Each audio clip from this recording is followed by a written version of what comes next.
Hello दोस्तों, मैं दीपक स्वागत करता हूं आपके अपने इस यूट्यूब चैनल जय हिंद भाई दीपक से। दोस्तों, जैसा कि आप लोग देख रहे होंगे थंबनेल पर ही कि आपको आज क्लास 9th के एचएसटी का जो पार्ट 1 है इतिहास का, जिसे कहते हैं फ्रांस की क्रांति। आज हम फ्रांस क्रांति का जो टॉपिक है इसको बहुत ही अच्छे तरीके से, बहुत ही लाजवाब तरीके से, बहुत ही बेहतरीन तरीके से आपके समक्ष में रखता हूँ। तो आपका जो काम है, कॉपी किताब निकाल के इसको अच्छे तरीके से पढ़ना है और एक एक बातों को ध्यान देना है, ताकि आपके जो सिलेबस है उस सिलेबस को बहुत ही अच्छी तरीके से आपके अंदर या जानकारी हो और आप अपने इतिहास को समझ पाए, जान पाए और उसको अच्छे से लिख पाए। ठीक, तो आपको वीडियो से स्टार्ट करने से पहले आपको लाइक कर देना होगा, नए होंगे तो सब्सक्राइब करना होगा और दोस्तों के साथ इसे शेयर भी करना होगा। ठीक, तो हम फ्रांस क्रांति के बारे में बात करेंगे।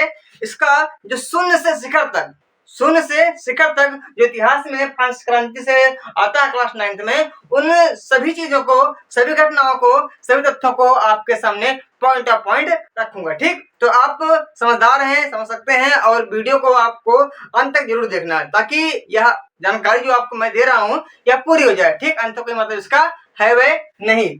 तो फ्रांस क्रांति जो क्लास 9th का सामाजिक विज्ञान है उसमें आपको क्या करना है। सबसे पहले आपको किस तथ्य के बारे में पढ़ना है। तो सबसे पहले हमको, क्योंकि इसका जो टॉपिक है वो बहुत लंबा, बहुत लंबी हो जाता है, तो केवल कहानियों के माध्यम से, घटनाओं के माध्यम से मैं आपके समक्ष ही ये सारी बातें रखता हूँ। तो सबसे पहले वहां का हम समाज देखें। जो फ्रांस का समाज है, वहां के समाज, क्योंकि समाज से ही आप उन बातों को जान पाएंगे, उन तथ्यों को जान पाएंगे जो वहां पे क्रांति हुई थी। तो क्रांति का मतलब जान लीजिए, क्रांति होती क्या है। तो आपने सुना होगा आंदोलन, सुना होगा विद्रोह और सुना होगा क्रांति। लेकिन क्रांति का जो मतलब होता है वह मारधाड़ और बिना मारधाड़, यानी कि किसी भी चीज को, चाहे आप लड़ाई झगड़े से, हिंसा से अथवा अहिंसा से बड़े पैमाने पर बदलाव कर रहे हैं, उसकी मूल स्थितियों को बदल रहे हैं, यानी कि आप क्रांति कर रहे हैं। एक शब्द आता है विद्रोह। विद्रोह का मतलब होता है बदलाव या परिवर्तन, लेकिन उसका जो सीधा सा अर्थ होता है किसी भी चीज को जो आपको बदलना है, उसके खिलाफ हिंसा कीजिए, उससे कहते हैं विद्रोह। आंदोलन जो होता है वह नारेबाजी के माध्यम से बदलाव को आंदोलन कहते हैं। ठीक, तो विद्रोह हुआ है, यहाँ पर हिंसा भी हुई, अहिंसा भी हुई है, लेकिन चीजों को बदला गया, वहां की मूल स्थितियों को बदला गया है। ठीक, तो वहां की हम पहले समाज की बात करते हैं। समाज में क्या क्या है, फ्रांस क्रांति की 18वीं शताब्दी की जो रूपरेखा है उसके बारे में पढ़ते हैं। तो फ्रांस की समाज के बारे में पढ़ेंगे। तो यहाँ का जो समाज है वह 3 वर्गों में, कितने 3 वर्गों में बटा था। पहले वर्ग का नाम है जो समाज है, अच्छा, इस समाज को कहते क्या थे, समाज को कहते थे स्टेट्स। क्या कहते थे, स्टेट्स। ठीक, स्टेट्स को 3 भागों में बांटा गया था। आपका एक प्रथम स्टेट्स, दूसरा वाला और तीसरा वाला। ठीक, यानी कि प्राथमिक स्टेट्स, दूसरा स्टेट और तीसरा स्टेट। ठीक, यानी कि प्रथम स्टेट, सेकंड वाला, थर्ड वाला। इसे हम वर्ग के रूप में, यानी कि प्रथम वर्ग कह सकते हैं, इसे हम द्वितीय वर्ग कह सकते हैं, इसे हम तृतीय वर्ग कह सकते हैं। अच्छा, इन वर्गों में कौन कौन थे। तो इन वर्गों में बात की जाए, जो पहले वर्ग में थे वह थे आपके पादरी वर्ग। कौन, पादरी वर्ग। अच्छा भैया, पादरी कौन होते हैं।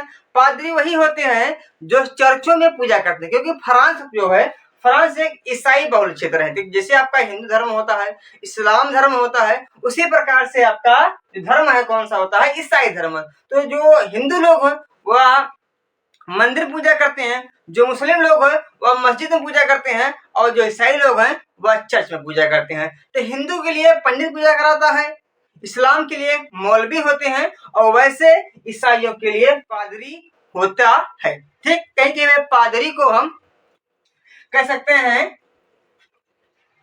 पोप। ठीक, तो पादरी वर्ग क्या कहता है, जो पादरी वर्ग है ये वहां का प्रथम स्टेज का व्यक्ति माना जाता था। सेकेंड में कौन था, तो सेकेंड में थे कुलीन वर्ग। कौन थे, कुलीन वर्ग कहाँ थे, सेकेंड वर्ग में कुलीन वर्ग। यानी कि ये कौन है, जो जन्म से अमीर हो, बड़े घरानों में पैदा हुए हो, उन्हें ही कहते हैं कुलीन वर्ग। और जो तीसरा वर्ग था इसे हम साधारण वर्ग कहते हैं। लेकिन साधारण शब्द थोड़ा सा अटपट लग रहा है, सीधों को इसके सीधे बात को रखा जाए तो यहाँ पे कौन था, मजदूर वर्ग या फिर श्रमिक वर्ग। मजदूर वर्ग या फिर श्रमिक वर्ग, यानी कि पहले वर्ग में पादरी, सेकेंड वाले में कुलीन और थर्ड वाले में आपके मजदूर वर्ग थे। अगर बात की जाए फ्रांस की थोड़ी अन्य स्थिति के बारे में, यहाँ पे जो शासन था, यहाँ पे जो शासन था, शासन व्यवस्था, वह शासन व्यवस्था का था वंशानुगत। क्या था? वंशानुगत। अब वंशानुगत मतलब है कि जो वंश से शासन करता हो उससे कहते हैं वंशानुगत। यानी कि सीधा शब्द में अगर बात की जाए, सीधे शब्द में, तो इसका मतलब है यहाँ पे राजतंत्र हुआ करता था। क्या? राजतंत्र, यानी कि राजाओं का तंत्र। और राजाओं के तंत्र में जो यहाँ पे शासन था किसका था? बूर्बो वंश का। किसका? बूर्बो वंश का शासन था। किसका? बूर्बो वंश का शासन हुआ करता था। और इस बूर्बो वंश के शासक में जो राजा क्रम हुआ करते थे उनका नाम लुई हुआ करता था। यानी कि Louis first, second, third, fourth, five, ऐसे से तमाम प्रकार के राजा हुए। और अंत में जो हुआ मुख्य रूप से लुई 16वां हुआ। कब हुआ? लुई 16वां। यह लुई 16वां 1774 ईस्वी को क्या हुआ? 1774 ईस्वी को राज सिंहासन पर फ्रांस के बैठा। अब देखिए थोड़ा सा मामला कैसे है यहाँ पे। तो लुई 16वां की जो स्थिति थी वह थोड़ा सा दयनीय थी, निंदनीय थी। यह एक अच्छा शासक, कुशल शासक, योग्य शासक नहीं था। यह एकदम भोग विलासता वाला था, एकदम मस्त अय्याश टाइप शासक था। ठीक? कौन? लुई 16वां। लुई 16वां ने कुछ गलतियां की थी। गलतियां कौन कौन थी? तो 3 गलतियां किताबों में दी गई हैं और 3 गलतियां थी। पहली गलती क्या है लुई 16वां की? पहली गलती क्या है? पहली बात तो यह एकदम अयोग्य था। अयोग्य था, एकदम अय्याश शासक हुआ करता था, अयोग्य था। ठीक? इसकी जो गलतियां हैं वे गलतियां कौन कौन थी? तो लुई 16वां की जो प्रमुख गलतियां हैं, पहली बात यह जो अपना विवाह किया था, विवाह वह अपने मनमाने तरीके से किया था। यानी कि जो शादी की थी इन्होंने, जो विवाह किया था यह अपने मनमाने से किया था। उस समय फ्रांस का पड़ोसी देश ऑस्ट्रिया, जो कि ऑस्ट्रिया की राजकुमारी है, ऑस्ट्रिया की राजकुमारी है जिनका नाम है मेरी एंटोनेट। क्या नाम है? मेरी एंटोनेट। पहली बात तो इसका गलती काम यह हुआ कि मेरी एंटोनेट से विवाह किया। दूसरा काम क्या है इसका? दूसरा काम, उस समय अमेरिका, आप बातों को एकदम अच्छे तरीके से समझेंगे। अमेरिका उस समय किससे? ब्रिटेन से। यानी कि अमेरिका और ब्रिटेन से युद्ध छिड़ गया और फ्रांस इसमें अपने तरीके से अमेरिका की सहायता करने की, कैसी? सैनिक सहायता करने का वादा कर दिया। कौन? फ्रांस कर दिया। फ्रांस से कहा किससे? अमेरिका से कि मैं आपकी सैनिक सहायता करूंगा। अच्छा, यह बात तो हो गया। अब अमेरिका भी क्या जाता, तो कोई सैनिक सहायता इसका दे रहा है तो कोई दिक्कत नहीं होगी, सैनिक सहायता आप दीजिए, कोई दिक्कत है नहीं। तो लेकिन सैनिक सहायता देंगे तो सैनिक सहायता देने के लिए आपको सैनिक की आवश्यकता पड़ेगी। उसके लिए हथियार भी चाहिए, उनके ट्रेनिंग के लिए, उनके रहने के लिए, खाने पाने के लिए, हथियार के लिए, घुड़सवारी के लिए, ये सब सारी व्यवस्थाएं आपको देनी पड़ती। और फ्रांस के जो शासक थे लुई 16वां पहले ही आए थे, एकदम भोग विलास मस्त थे, बढ़िया से महल बनवा लिए थे, अच्छे से यहाँ पे जबरदस्ती ब्याह कर लिए थे। तो इनकी जो स्थिति थोड़ा थी वह खराब हो चुकी थी। ठीक? दयनीय थी, लोग इनको पसंद नहीं करते थे। ठीक? तो लेकिन ये क्या इन्होंने क्या कर दिया? अमेरिका से सैनिक सहायता करने का वादा कर दिया, जिससे उन्होंने वहां के जो पूंजीपति थे, वहां के जो उसी देश के अरबपति से, उनसे कर्जा लेना शुरू कर दिया। और उस समय जो कर्जा लिया वह इन सैनिक सहायता के लिए तकरीबन 10 अरब लिब्रे क्या ले लिया? उनसे कर्ज ले लिया। ठीक? जो वहां के क्या थे? पूंजीपति लोग थे। कहाँ के? फ्रांस के थे। ठीक? अब जो लिब्रे है क्या है? लिब्रे फ्रांस की मुद्रा है। लिब्रे फ्रांस की क्या है? मुद्रा है। जैसे यहाँ आपकी मुद्रा क्या है? रुपया है, वैसे वहां की जो मुद्रा है वह लिब्रे है। ठीक? से कितना भैया?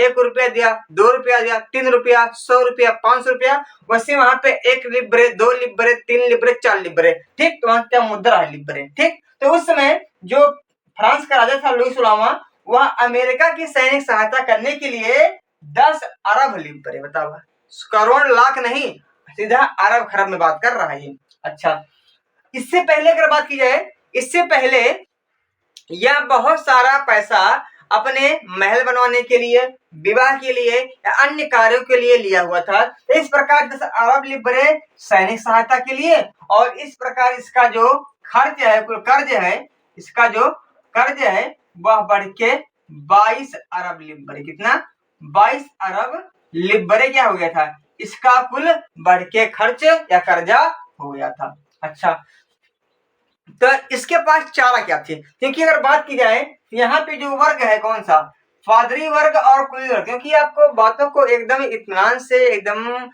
Step by step, point of point देखना होगा, समझना होगा, तब आपको समझ में आएगा। ठीक, तो जो पादरी वर्ग है और कुली वर्ग है, अगर बात की जाए तो पूरे फ्रांस में इनकी संख्या बहुत ही कम थी। यानी कि अगर ओवरऑल फ्रांस की संख्या 100 मान लें तो 100 में केवल 10% ही 10% ही जनसंख्या किसकी थी, इन पादरी और कुलीन वर्गों की हुआ करती थी। लेकिन जो किसान वर्ग थे, मजदूर वर्ग थे और अन्य श्रमिक वर्ग थे, इनकी अगर जनसंख्या की बात की जाए पूरे फ्रांस में, तो पूरे फ्रांस का ये 90% जनसंख्या हुआ करता था।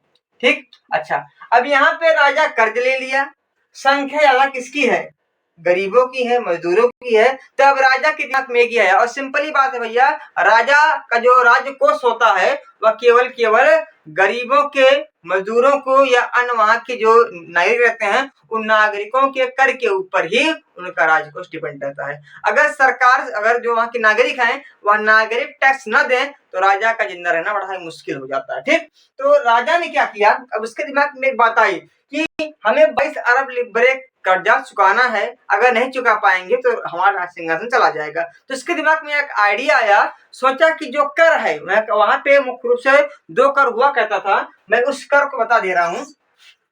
वहां पे जो कर था वह कर 2 था, एक था टाइल कर, एक था टाइड कर, टाइल, एक था टाइल, एक था टाइल। ठीक, तो टाइल जो था यह आपका था राज्य कर, कैसा था आपका, राज्य कर हुआ करता था। राज्य कर मतलब यह कर्ज, यह जो कर है वह राजा लेता था। ठीक, कौन, यह जो कर्ज है वह राजा लेता था।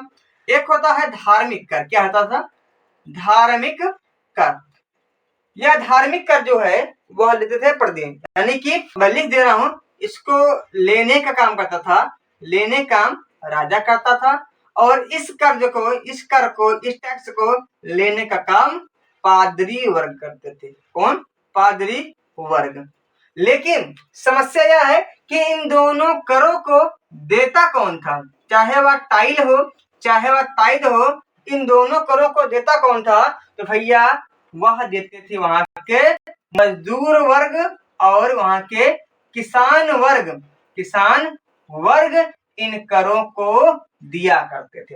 अब काहे देते थे इनसे, तो थोड़ा दिमाग लगाइए, अगर एक एक आदमी से 1 रुपया लिया जाए तो 100 आदमी अगर दे देंगे तो हमारा 100 रुपया हो जाएगा, लेकिन वो 1 रुपया उन्हें देने में कोई समस्या, कोई दिक्कत नहीं होगी। लेकिन अगर एक आदमी से 100 रुपया लिया जाए तो वह देने में उसका जो दादा है, परदादा है, वो सब उसको याद आने लगेगा कि कैसे कैसे हमने यह 100 रुपया कमाया है, हमसे ले ले। यानी कुल मिला के 100 आदमी से 1 रुपया लेना आसान है और एक आदमी से 100 रुपया लेना बहुत ही मुश्किल है। तो यही दिमाग लगाया कौन, राजा। सोचा कि हम इन 90 संख्या लोगों से, यानी किसान वर्गों से, मजदूर वर्गों से थोड़ा थोड़ा अगर कर लेंगे तो जाके हमारा राजकोष भर जाएगा।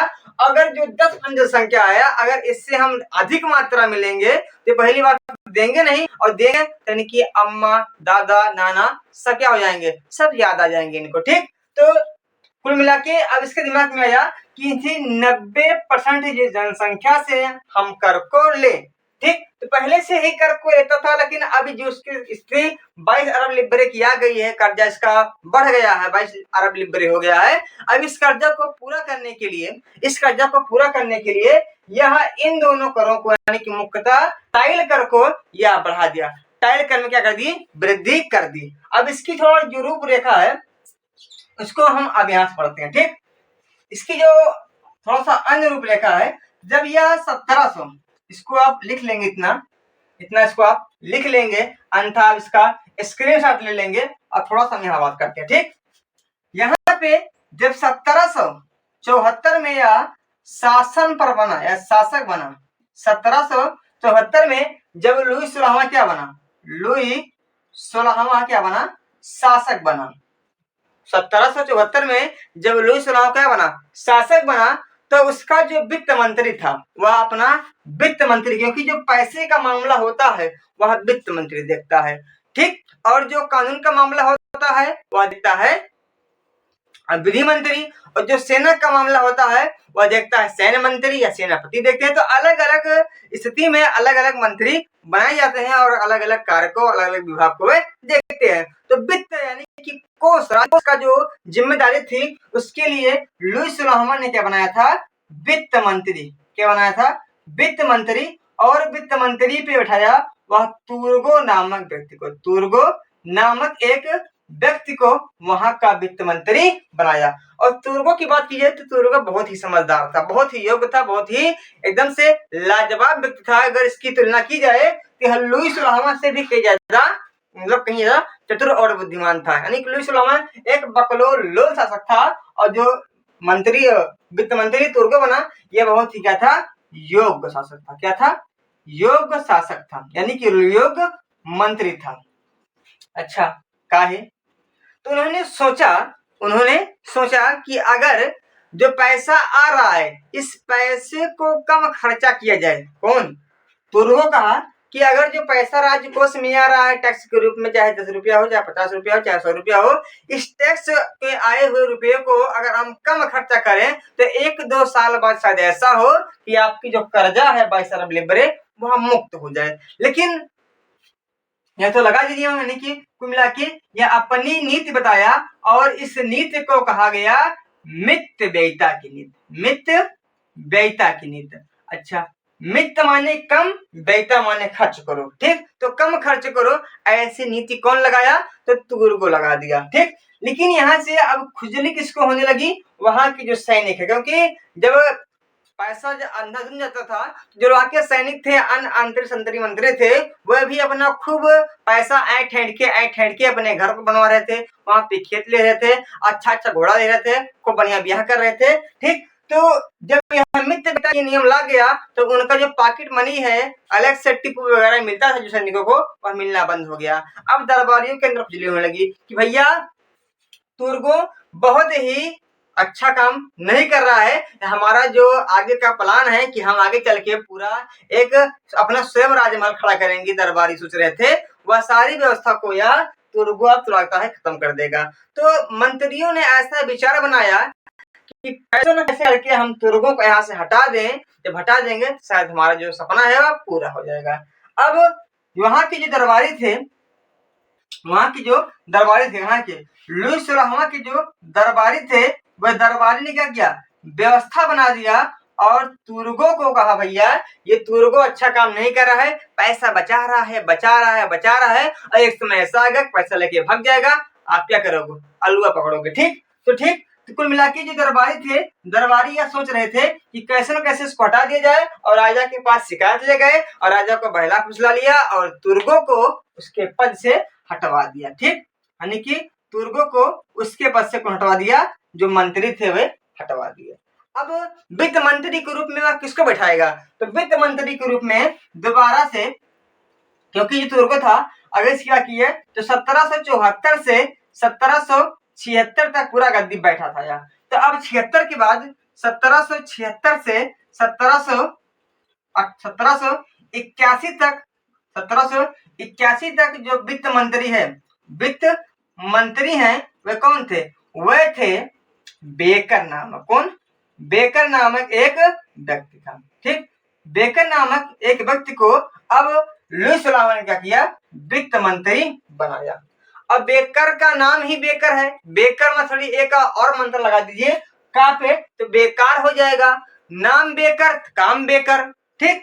तो बेकर बहुत ही, अगर बात की जाए तो बुद्धिमान नहीं था, एकदम मूर्ख टाइप का था। ये भी लुई 16वां और बेकर दोनों एक समान इक्वल बराबर थे, यानी कि ये भी अय्याश टाइप थे, ये भी अय्याश टाइप, कोई ज्यादा काम नहीं किया, और जो व्ययिता की नीति लगाए थे तो भैया आके उसको समाप्त कर दिया, और खूब पैसा लुटा रहा है, कोई मतलब ही नहीं है। और एक समय ऐसा आया कि यहाँ की स्थिति एकदम खराब हो गई, तो राजा ने सोचा अब फिर क्या किया जाए, फिर आपको थोड़ा सा टैक्सों की बढ़ाने की बात की जाए, टैक्सों की वृद्धि की बात की जाए। क्योंकि जो टैक्स बढ़ता था वह राजा की इच्छा अनुसार नहीं बढ़ता था, कि राजा चाहता था तो अन्य लोगों को बुलाता था, चाहे वह प्रथम वर्ग के हो, द्वितीय वर्ग हो या फिर थर्ड वर्ग के हो, इन सभी को बुलाता था। बैठक होती थी, बैठक के माध्यम से जिसका ज्यादा होता था उसी के आधार पे बातें होती थी। अगर टैक्स बढ़ाने योग्य है तो टैक्स बढ़ाया जाता था, अन्यथा टैक्स बढ़ाया नहीं जाता था। ठीक,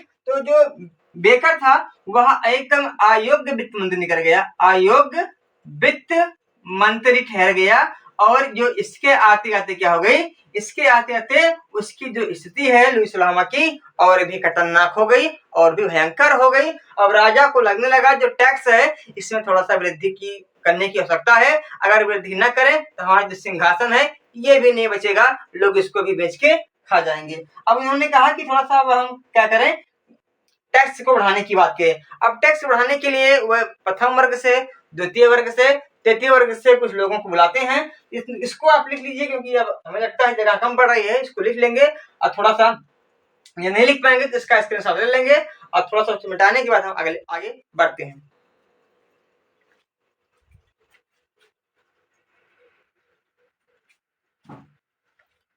यहां से अब हम बात करते हैं किसके बारे में, यहां से बात करते हैं जो राजा टैक्स बढ़ाया, जो राजा कर बढ़ाएगा, राजा टैक्स बढ़ाएगा। अब उस बढ़ाने के लिए उसको बुलाने पड़ेगी बैठक, और बैठक किसकी थी, तो वहां की जो संसद है, अगर बात की जाए जैसे आपने यहाँ क्या है संसद है, तो वहां पे जो संसद थी उस संसद का नाम था स्टेट्स या स्टेट्स जनरल। इस स्टेट्स जनरल में लोगों को बुलाया जाता था और बुलाए जाने के माध्यम से यहाँ पे बैठक होती थी, और इस बैठक में जो निर्णय होता था चाहे टैक्स बढ़ाने की या टैक्स कम करने की, वही सारा काम फ्रांस में फिर लागू होता था। ठीक, तो अब राजा ने क्या किया, अब स्टेट्स जनरल की बैठक को बुलाया।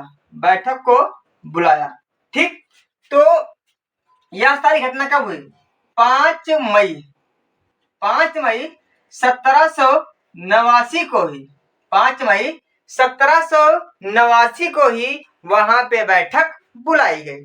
तो बैठक जब बुलाई गई तो इसमें अगर बात की जाए तो पहले वर्ग से यानी कि प्रथम वर्ग से यहाँ पे आए थे कितने व्यक्ति, यहाँ पे आए थे 300 व्यक्ति। कितने व्यक्ति, 300 व्यक्ति। अगर दूसरे वर्ग की बात की जाए तो दूसरे वर्ग की अगर बात की जाए तो यहाँ पे भी आए थे 300 व्यक्ति। अब प्रथम वर्ग का मतलब जान रहे हैं ना, पादरी वर्ग, सेकंड मतलब कुलीन वर्ग। लेकिन अगर थर्ड वर्ग की बात की जाए, तीसरे वर्ग की बात की जाए, तो तीसरे वर्ग में आए थे 600 व्यक्ति। यानी कि पहले वर्ग से 300, दूसरे वर्ग के 300 और तीसरे वर्ग के यहाँ पे आए थे 600 व्यक्ति। अच्छा, थोड़ा सा बात यह है कि इन 600 व्यक्तियों में आया कौन था, तो यहाँ पे क्योंकि जो यहाँ मजदूर वर्ग है, मजदूर वर्ग जो एकदम बुद्धिजीवी नहीं है, एकदम से बकलोले हैं, वे कैसे जाएंगे। तो इन 600 व्यक्तियों में जो गए थे किसानों में, वे गए थे मध्यम वर्ग। कौन गए थे, मध्यम वर्ग गए थे। अच्छा, मध्यम वर्ग कौन है, तो मजदूरों में से जो अधिक पढ़ लिख लिए हैं, अधिक पैसा वाले हो गए हैं। जैसे इस मध्यम वर्ग की अगर बात की जाए, इस मध्यम वर्ग में कौन कौन था, ये तीसरे वर्ग से ही निकले थे, तीसरे यानी किसान वर्ग से, मजदूर वर्ग से निकले थे। जो कोई अधिकारी बन गया था किसी क्षेत्र में, या फिर कोई बड़ा डॉक्टर बन गया था, या कोई वकील बन गया था वकील, या फिर कोई अध्यापक बन गया था अध्यापक, या फिर कोई उद्योगपति बन गया था उद्योगपति, कोई पूंजीपति बन गया था, यही पूंजीपति, यही सब लोग। यानी कि तीसरे वर्ग में कुछ जो अब सब तो एक समान होंगे नहीं, कुछ ऐसे इसमें होंगे जो अपने आप को डेवलप कर लिए होंगे, अपने आप वृद्धि कर लिए होंगे, विकास कर लिए होंगे, तो वो तीसरे वर्ग में मजदूरी करेंगे नहीं, उनका एक अलग पेशा हो जाएगा। सिंपली बात, चाहे गांव छोटा हो चाहे बड़ा हो, अगर कोई पढ़ लिख लेता है, चाहे छोटा चाहे बड़ा, वो आगे बढ़ जाता है। तो इसमें भाई तीसरे वर्ग में कोई पढ़ लिख ले भाई, मजदूर हैं, मेहनत करके किसी न किसी तरीके अपने बच्चों को पढ़ाया होगा और पढ़ाने के बाद ये बच्चे इस रूप में उभर के सामने आए। तो जो तीसरे वर्ग की आवाज है, क्योंकि मजदूर जो होता है कभी तो केवल इकट्ठा भीड़ करता है, कुछ नहीं कर पाता है,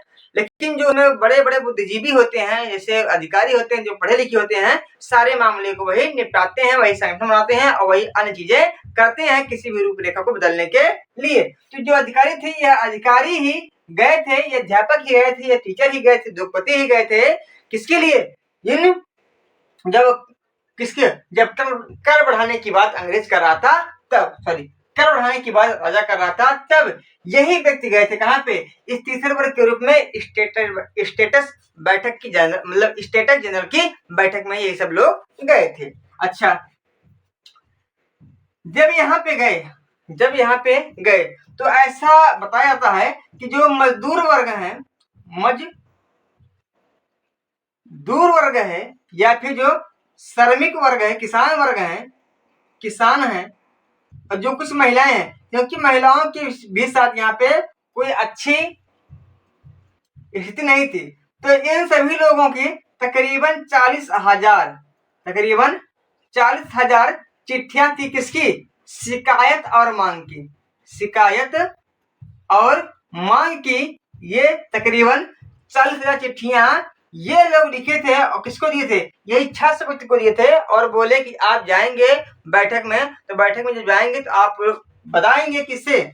राजा से या फिर अन्य वर्गों से, दूसरे से बताएंगे, पहले से बताएंगे कि ऐसी हमारे साथ स्थिति है, हमारे साथ बहुत अच्छा व्यवहार नहीं हो रहा है, हमारे ऊपर टैक्स बढ़ाया जा रहा है, हमें पानी, बिजली, खाना वगैरह चीजें नहीं दी जा रही हैं, तो हम टैक्स आपको कैसे दें? तो शिकायतें व मांगे ये मजदूरों की, किसानों की, महिलाओं की चिट्ठियों के माध्यम से तकरीबन 40,000 पर्चे थे, चिट्ठियां थी। इन पर्चे चिट्ठियों के माध्यम से इन 600 व्यक्तियों को दिया था और ये 600 व्यक्ति कहाँ जाएंगे? बैठक में जाएंगे। ठीक,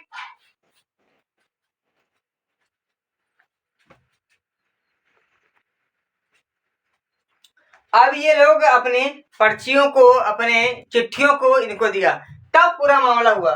तो अंत में इस स्टेटस जनरल का यह नियम था कि प्रत्येक एक वर्ग एक मत देगा। प्रत्येक एक वर्ग, मैं लिख दे रहा हूं कि स्टेट्स जनरल का यह नियम था कि एक वर्ग एक मत दे। कौन? जो स्टेटस जनरल का यह नियम होता था कि प्रत्येक एक वर्ग एक मत को ही देगा। लेकिन सिंपली बात मानिए, जो टैक्स लोग लेते थे, चाहे वह धार्मिक के लोग हो, चाहे वह राजा लोग हो, केवल सेकेंड और फर्स्ट से ये लोग कर नहीं लेते थे, केवल तीसरा ही वर्ग ज्यादा अधिक मात्रा में टैक्स दिया करता था।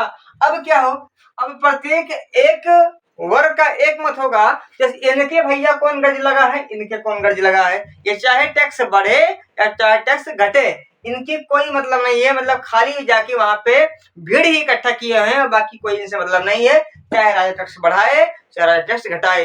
अब बढ़ाने की बात चाहे करिए चाहे घटाने की बात की, इनको हाँ या ना करना है। तो अगर मान लीजिए ये हाँ कह देते तो बेचारा जो 600 वर्ग, मतलब जो ये तीसरा वर्ग है, इनके ऊपर जो कर है वह बढ़ जाता। ठीक, तो तीसरे वर्ग ने इस बातों का उल्लंघन करते हुए कहा, क्योंकि तो साफ बात कहा कि भैया राजा जी, पहले और दूसरे वर्ग का इसमें कोई रोल नहीं है, टैक्स देना पड़ेगा तो हमको टैक्स देना पड़ेगा, टैक्स अगर कम होगा तो हमारा होगा, अधिक होगा तो हमारा होगा, कमाते हम हैं, पैसा हमें देना पड़ेगा। खाली ये हाँ कर दें ये ना कर दें तो इनसे कुछ होने वाला नहीं है, तो ये काहे ना करेंगे, सीधा हाँ करेंगे, क्योंकि राजा के पक्ष में, बड़ी पार्टी के पक्ष में सभी लोग जाते हैं। तो ये लोग कहें कि ऐसा नहीं है, कि प्रत्येक एक वर्ग को एक मत देने का अधिकार न किया जाए, प्रत्येक एक व्यक्ति को, प्रत्येक एक आदमी को एक मत देने का बात की जाए, ताकि सभी व्यक्तियों की आप मत को, विचार को आप समझ सके कि कर बढ़ाना चाहिए या कर थोड़ा सा कम करना चाहिए। ठीक, तो जो ये 600 व्यक्ति थे, 600 व्यक्ति थे, ये बताए कि प्रत्येक एक व्यक्ति को एक मत देने का क्या हो, एक मत देने का अधिकार हो। अब जो ये 600 व्यक्ति है, तो 600 व्यक्ति का जो मत है वह कर को कम करना है। अब मान लीजिए इसमें पहले और दूसरे में से एकाध दो व्यक्ति ऐसे आ ही जाएंगे कि जो ऐसा कहेंगे नहीं, कर आप न बढ़ाया जाए क्योंकि ये लोग कमाते हैं, कमाने के बाद अपना जीवन चलाएं, कि आपको टैक्स दें। तो ये 4-10 व्यक्ति इसमें ऐसे होंगे जो इनके पक्ष में होंगे, तो छाछ है, 2-4 इसमें आ गए, तो इनका पक्ष हो जाता भारी। जब पक्ष में जाता भारी तो इनकी बातों को लोग मान लेते। ऐसा बात इन्होंने कह दिया, लेकिन यह राजा को मानने को तैयार नहीं था। सोचा हमारी पुरानी परंपरा भैया, लुई 14 आइन, लुई 15 आइन, 13 आइन, 11 आइन, 10 आइन, तो ऐसे सभी लोग आए थे। तो वे लोग जब कर बढ़ाया करते थे तो वर्ग के मत के अनुसार था, ना कि व्यक्ति के मत के अनुसार। अब तुम आ रहे हो, नई कहानी बता रहे हो, तो ऐसा नहीं होगा। तो यह भैया लुई 16वां गुस्सा गया। जब लुई 16वां गुस्सा गया तो ये जो तीसरे वर्ग था, ये भी कहाँ कम थे, ये लोग वहां से भगे, कहे हम आपकी बात नहीं मानेंगे, टैक्स नहीं होगा, और पूरा जाके ये विद्रोह कर दिया। अब विद्रोह कैसे हुआ, कब हुआ, कहाँ कहाँ पे हुआ, कैसी घटनाएं हुई, इन सभी को पढ़ेंगे कल, क्योंकि वीडियो हो जाएगी लंबी। अब मिलते हैं अगले वीडियो में, आज के लिए इतना काफी। जय हिंद, जय भारत। ठीक, इसे अपने दोस्तों के साथ शेयर भी कर देना और लाइक भी कर देना।